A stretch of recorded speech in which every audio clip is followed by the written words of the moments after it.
Okay, hi, I'm Charles Whitfield, and this is another video blog for week 7 of DBC Phase 0. This week, I'm going to be comparing Ruby classes and constructor functions in JavaScript. So for me, working with Ruby and then switching to JavaScript has kind of felt like getting used to a nice big workshop with a huge selection of tools, and then this week being asked to build something using only a hammer. There's no screwdriver, no pliers, no each key method. So if we want more tools, we have to build them ourselves. And this difference also extends in some ways to what we know in Ruby as classes.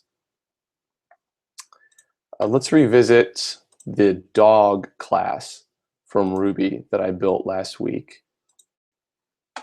We have, what do we have here? We have the declaration at the top of class dog. We have an initialize method that takes name and kilos variables. We have an instance method, bark, that each dog can use. And we have a class method, heaviest, that only the actual class object can use. So only dog can call heaviest. How would we build these behaviors in JavaScript? Well, what does a Ruby class actually do, practically speaking? It creates objects like rover and text here that we can identify as dogs and that have methods that we want dog to have, like bark or kilos.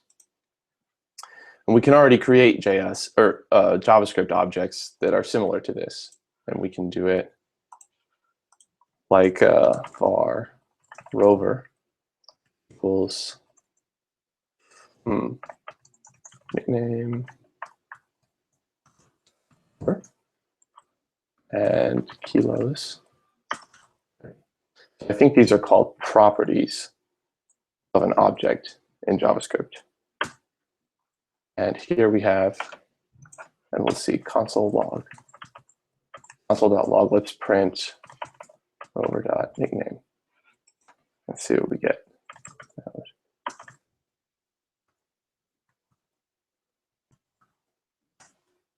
Okay, so we can print rover's name. So that's cool. But we also have, in JavaScript, the ability to create functions with very similar syntax to regular variables. So we can create a constructor function called dog that will do what a Ruby class would do, which is allow us to create new dog type objects. So let's get rid of this and have our dog equals function. Oh, I'm such a typo monster in JavaScript, so you guys will have to bear with me. I hope you will. This dot nickname equals nickname. Okay, easy enough. This dot kilos equals kilos. And let's go ahead and do the bark function. This dot bark equals function. And you know what? This is JavaScript. It can be a little bit more refined. So we're going to have our dog actually talk. My name is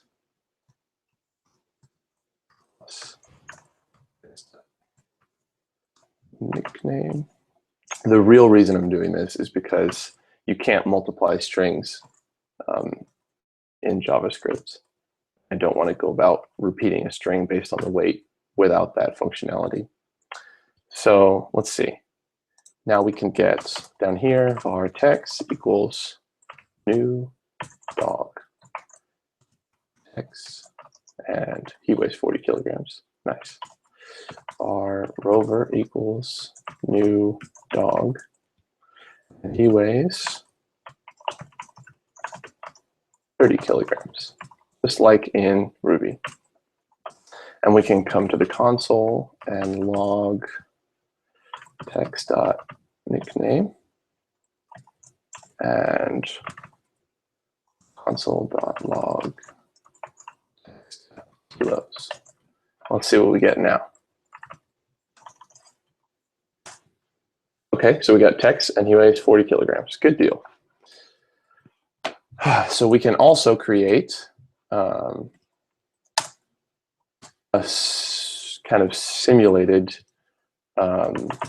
class method, just a method for this dog object. Dog.heavier, maybe.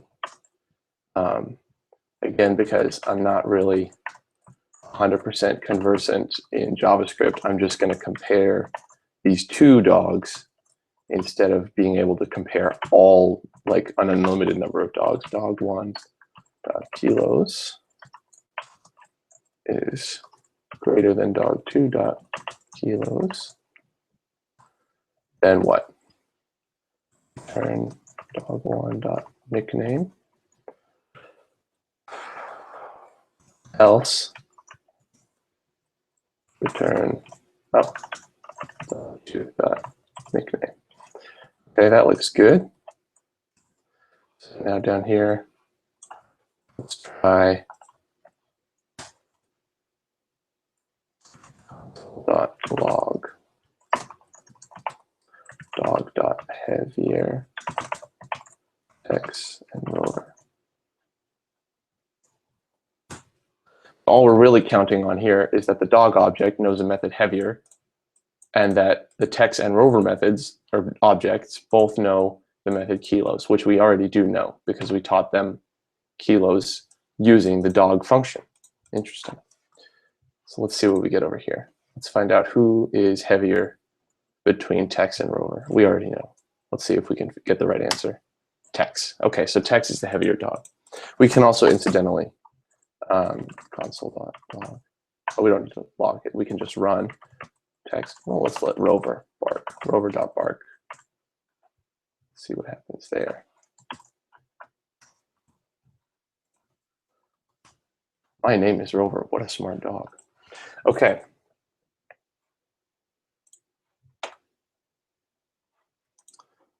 So we can still create dogs that bark, and we can still use a function to automate that creation process.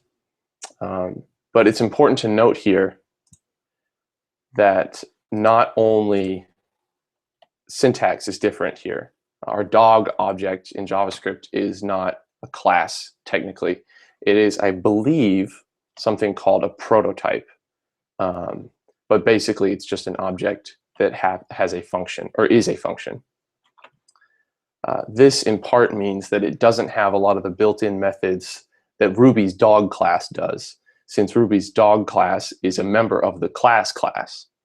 So there's a lot of like class instance methods that Ruby's dog class can respond to.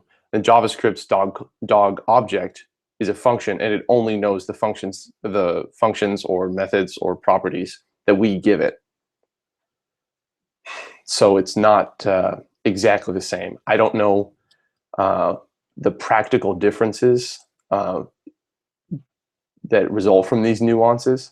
All I know is what I've shown you so far, which is how to create class-like objects using function objects in JavaScript. Basically, I just know how to make dogs bark in either language is pretty much the extent of my knowledge and skills right now. But I hope that at least the syntax that I've shown you has been helpful. Because at this point, the syntax and the semicolons and all this business are more or less all I can handle. So hopefully we'll learn more together as we go forward into week 8. And thanks for tuning in, guys.